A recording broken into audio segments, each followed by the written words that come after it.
is with the Atlantic, with the Caribbean.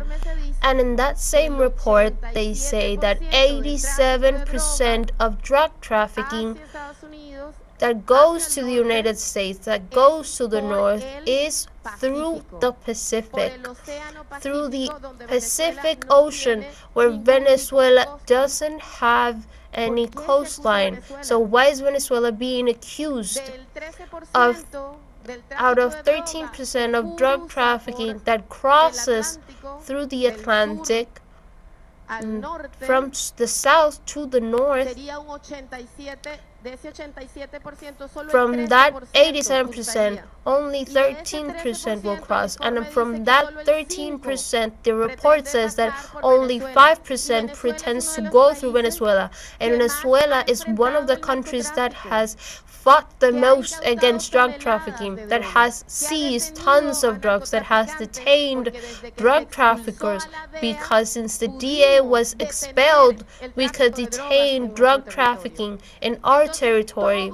So the whole argument is false, but this comes from far away. In 2014, on Venezuela, there was a decree that said that Venezuela was a threat, an unusual and extraordinary threat to the United States. Venezuela doesn't have mass destruction weapons. Venezuela has never been a state of war, an aggressor. In the only moment, and it was during our independence, when we left our territory, it was to liberate nations.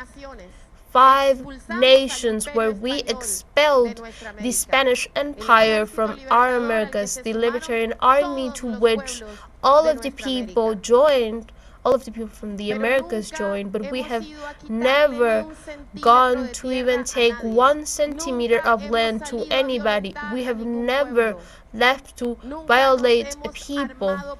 We have never armed ourselves to hurt anybody. Why are we being considered a threat? This has many answers, brothers and sisters, comrades.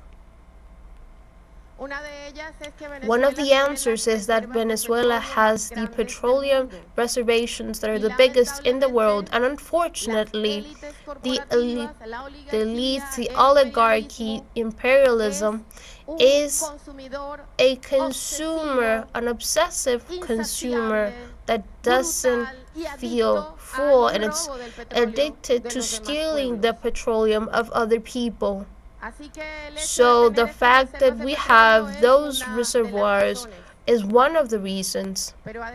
But besides that, Venezuela has played a very important role in the union of Latin American countries.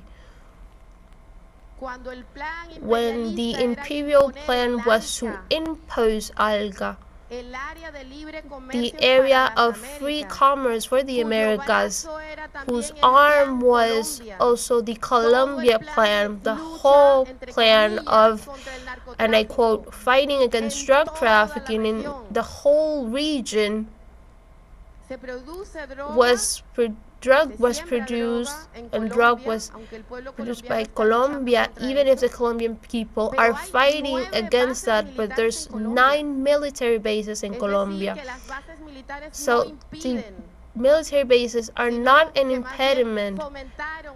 On the contrary, they made it grow, the whole drug trafficking subject.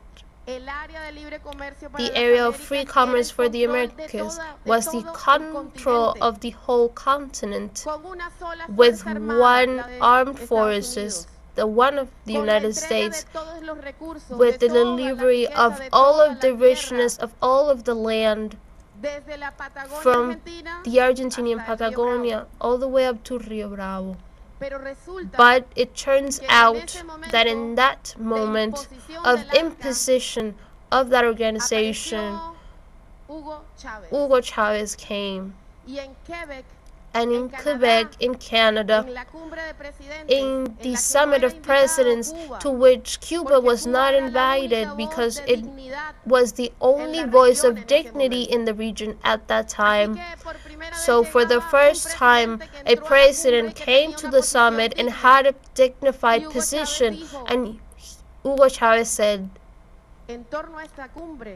surrounding this summit, there's barricades, there's peoples that are not being heard, there are workers, men and women, farmers that are not part of this summit, and we should listen to them. Venezuela has reservoirs.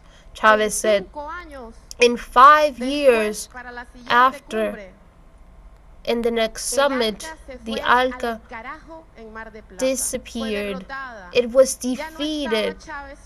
Chavez was no longer alone. There was Lula, Tabaré, and Nestor Kirchner, a group of presidents that were similar to their people, a very brave presidents, and ALCA stopped, which was the plan of it is all mine, the Canal of Panama, the Mexican Gulf, the Patagonia, it is all mine. That was able to stop because of the unity of the people, and this is key because the plan is coming again, that counter-offensive of occupying the whole region, of occupying it from the extermination as it happened 500 years ago, to occupy it from slavery, because we are not recognized as people, because when Latin America people are qualified, it is stigmatized as a drug trafficker, and since that's not enough, he's a terrorist drug dealer, and since they don't think that's enough, they also call him a monster that threatens. It's a foreign alien. Why? Because brothers and sisters in that Latin America and the Caribbean, we're building